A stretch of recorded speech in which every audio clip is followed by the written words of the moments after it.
Então, em princípio, vamos ver, né, o que acontece, né? Vamos ver o que a gente vai encontrar pela frente. E aí eu fui começando a pesquisar. O meu tema de interesse principal é a cultura brasileira, né, de modo geral. E, inicialmente, para mim, esse era um tema religioso, né, uma questão religiosa e não exatamente de cultura brasileira. E a minha surpresa positiva foi que, pesquisando e cada vez participando mais, a gente foi descobrindo que é um assunto muito de cultura brasileira, né?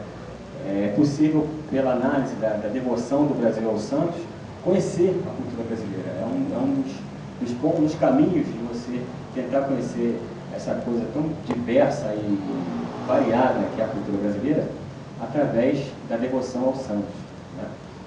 Então a gente começou a fazer as primeiras pesquisas para saber se pegava o projeto, e foi a oportunidade que eu fui me encantando, né, por tudo que eu fui encontrando ali, por histórias, por acontecimentos.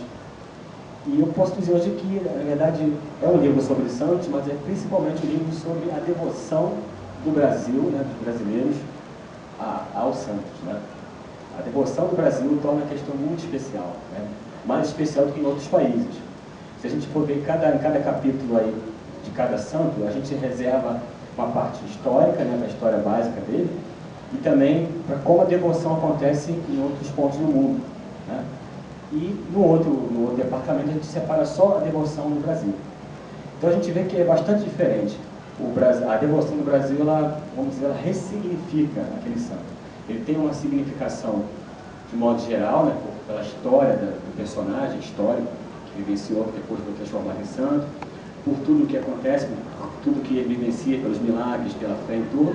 Mas quando a questão chega no Brasil, ela ganha uma conotação muito peculiar, muito brasileira mesmo, né? Então, como é que nós fizemos? Como eu disse inicialmente, a gente tinha uma necessidade de espaço, né, que a gente não podia ultrapassar para ficar viável o projeto. Então, o que nós fizemos? Nós escolhemos alguns santos que nós poderíamos considerar como os mais populares, né? É uma questão discutível, né? Pode chegar a gente aqui dizer que algum que está aí não é tão popular quanto o outro, né? Mas é uma questão discutível, mas nós tivemos que fazer essa priorização.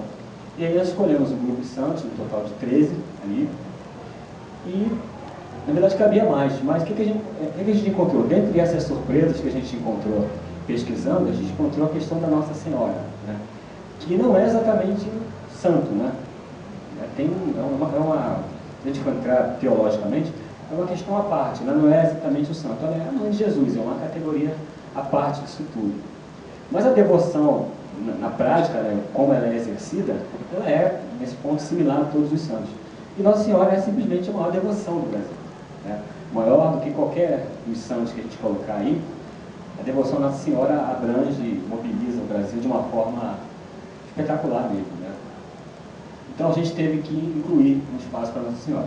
Aí a gente se depara com outro problema, porque você tem quase 200 expressões de Nossa Senhora, né? E a gente também tinha um espaço e tinha que priorizar algumas, né? Então a gente colocou 10 expressões, né, para poder se estender um pouco mais em cada uma delas, né? Então, de modo que o livro tem 13 santos brasileiros, 10 expressões de Nossa Senhora. E como a gente estava tratando de um assunto como esse, não tinha como você deixar de fora a questão dos santos que são brasileiros no sentido mais exato da palavra. Quase todos não nasceram no Brasil. O único santo que efetivamente nasceu em território brasileiro foi o Pedro, né? Foi beatificado há poucos anos atrás.